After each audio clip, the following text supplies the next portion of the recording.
Hi guys, I'm excited to be here today to chat a little bit about how bloggers can work with brands. I was just chatting with some of my friends on the Kid Blogger Network, and they had a lot of questions that I totally can help them with. So join me, hit me with your questions, hit me with hearts so that I know that I'm helping you.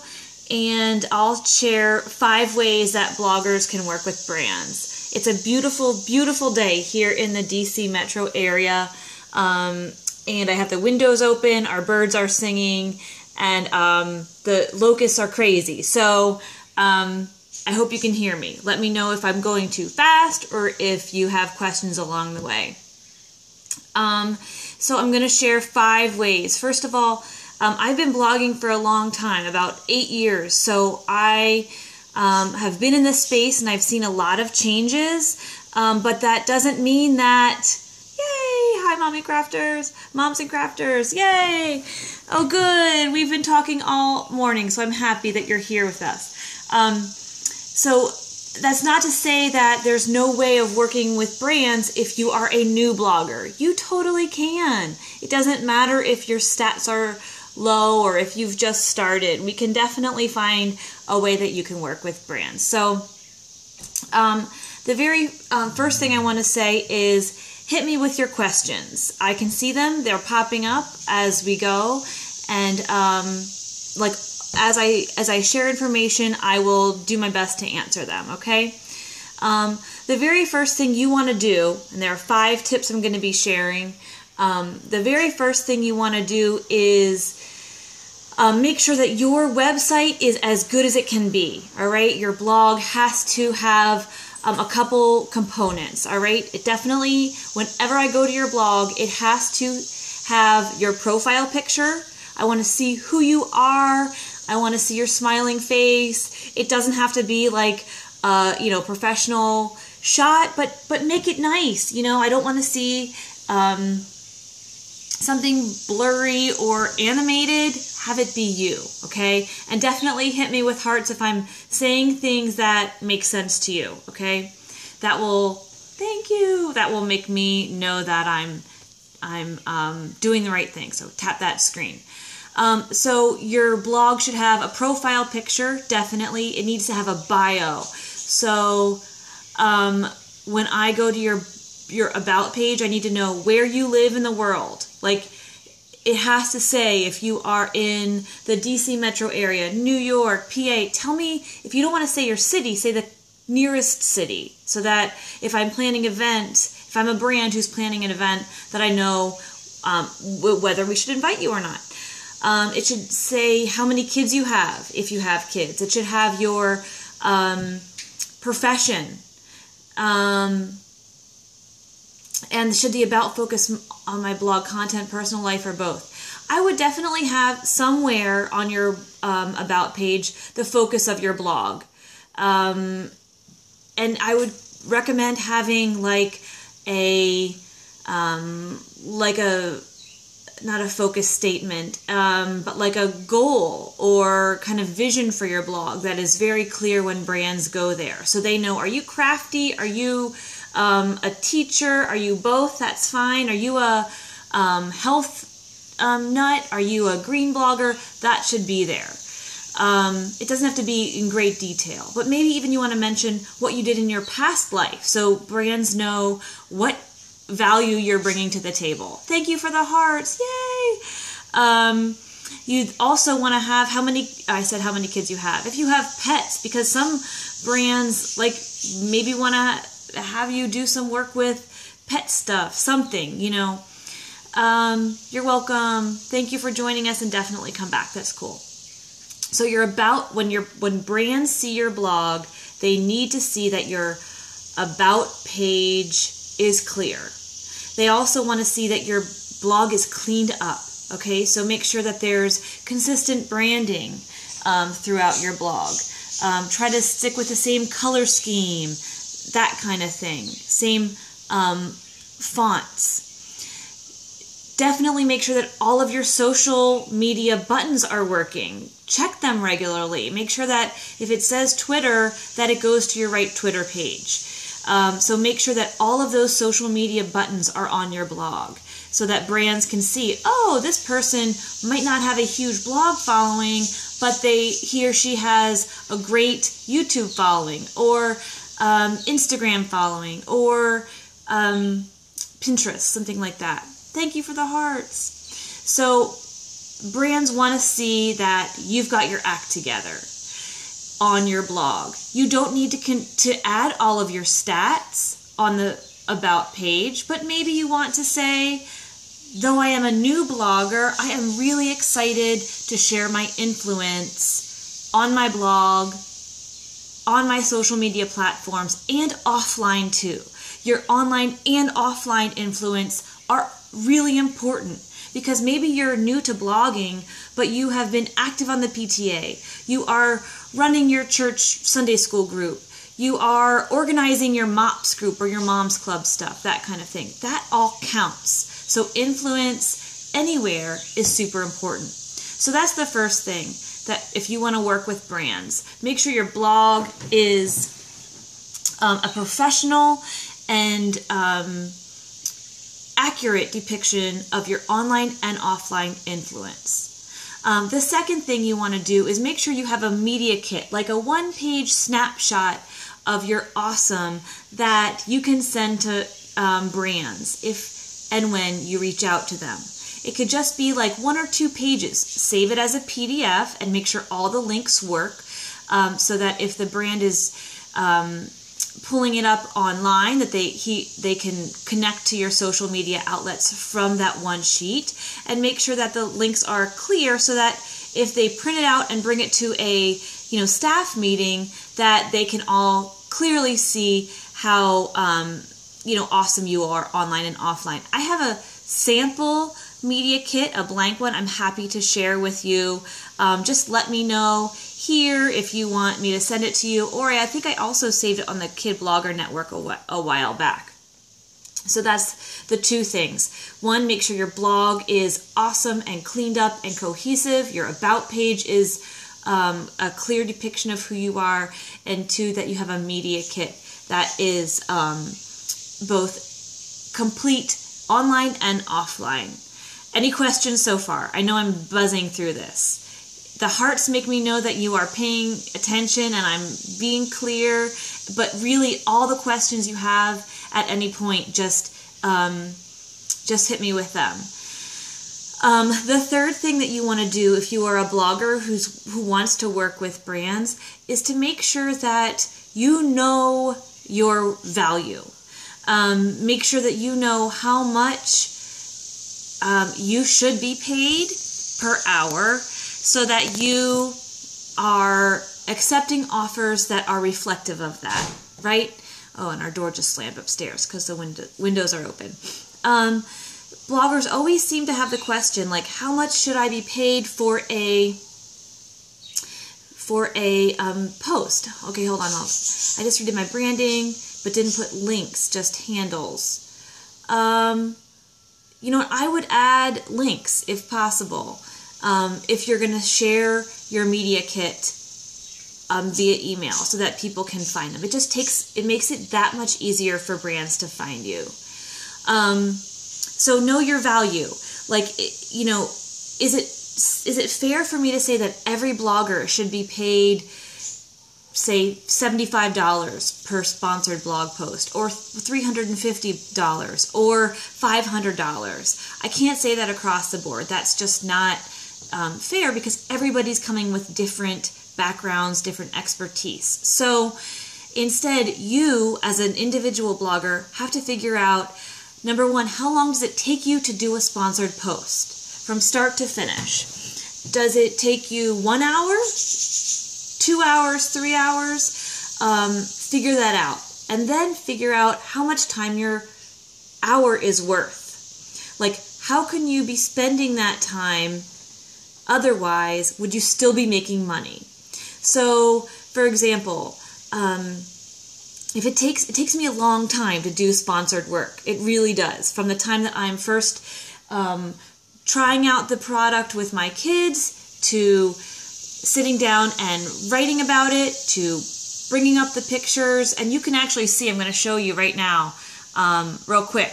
This is my, we've been working on some stuff for Klutz, so this is all together. We've been doing that. My daughter's been doing some stuff with Crayola, so we've got all of this. This stuff, this time adds up. It really, truly does. So that's something to keep in mind. If I feel like my time is worth $100 an hour, and it takes me 3 hours to do a blog post, then I'm going to charge $300 for a blog post. If I feel like, and the reason I say that is this, I could be doing other things to be making money in that time. So that's why I'm valuing my time at $100 an hour. I could be doing sponsored work for other brands. I could be doing stuff for my site, creating content for my site. And every time I do that, I'm increasing value for my site, and I'm also increasing page views. And those page views will bring in X amount of money. So I know it sounds confusing, and I'm happy to work through you with that, but just think about that as you're thinking about how much you charge for sponsored work. The fourth thing that you definitely need to keep in mind is that content is king. Brands want to see that you are creating awesome, valuable content on your site consistently and continually. Not just one great blog post, but they want to see that all of your blog posts are awesome and all of your blog posts are giving value to your readers when they visit your site. So keep that in mind.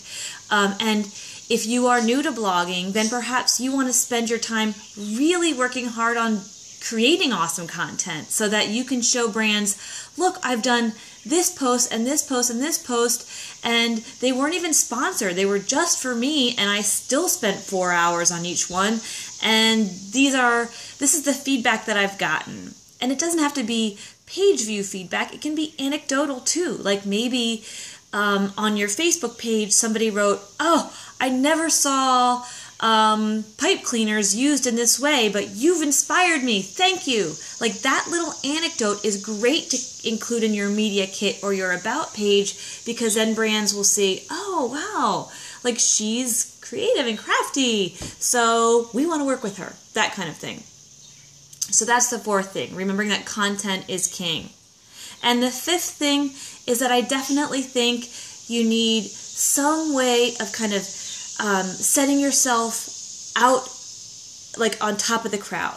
Why are you the best possible craft blogger in New York? Or why are you the best reading specialist in Maryland? Think of some way that you are set above from the out and I'm getting a little bit wordy, that sets you apart from the crowd.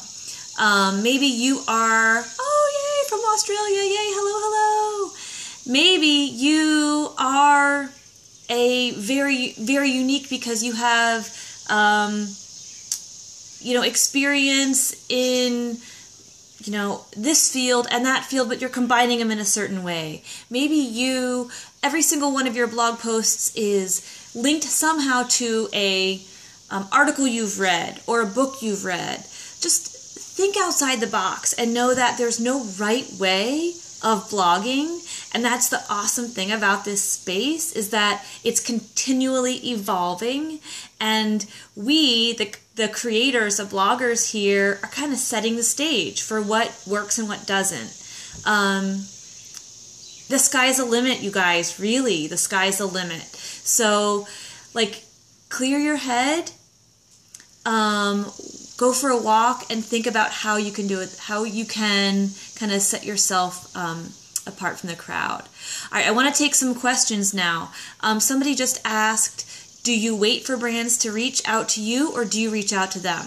I would definitely reach out to the brands you love, and start by just forming a relationship. Like follow them on all the platforms that you can, on Twitter, Pinterest, Periscope, and just start by forming a relationship. Like, hey, I love this. Thank you so much for creating it. And just kind of get a dialogue going with that brand rep. Do that for 1, 2, 3 months. Share their links, retweet them, share their Facebook posts, that kind of thing. It's all about building relationships. Often we forget this is social media. Like, we've got to be social, and that's the cool thing about it. Are they the same people? Are the ones on social media and the PR reps? Great question. So it could be. Some brands have one company doing social, one company doing PR, one branch working with bloggers. My suggestion is to reach out to all of them. And that seems very time consuming, and maybe it is, but if you truly, truly love a brand and you think they are a great partner for you, then invest the time. And so figure out how you want to divide your day each day. Okay. Can you quickly mention the top 4 to 5 you mentioned? Hold on. Let me just think. Figure out how you want to divide your day. Like, divide it partly with content creation, partly with business building, and then part with social media sharing. So that's kind of how I divide my day. And think about that. Oh, that hearts for that. Thanks. Yay. Hit me with your questions. Did you message the brand on Facebook, email, at the same time you'd email a pitch? Yes, but remember that number 1, you don't want to be a pain in the neck. Number 2, you want to just build relationships. So you're not like pitching them hardcore with this cut and paste message of, hi, I'm a blogger and I'm new and I would like for you to send me free products. Or, hi, I'm a blogger and I'm new, but I want you to pay me for my sponsored posts. It's really building relationships. So like, hey, my name is Amy and I am a blogger. I've got this great platform. I just want to say, hey, since I just started, should I start building an audience? No, you can build your audience at the same time you're building relationships with brands. Definitely do that. I think now this was granted like 8 years ago, but I reached out to Melissa and Doug in my like 2nd month of blogging, and I was like, hey, I've written like 3 posts about your awesome puzzles. How cool is that? If you have anything you want me to share in my blog, let me know. And wouldn't you know that Doug wrote back on email, and this was granted 8 years ago. We've all come pretty far from that. But there are a ton of new brands out there who want to reach bloggers and form relationships with them. So, maybe you don't want to go Hasbro. Maybe you want to go smaller. Like, no, definitely reach out to the brands that interest you, while at the same time you're building your audience, for sure. And you can maybe even grow together. Maybe you could form a cool partnership, like, that's new and innovative. Yes.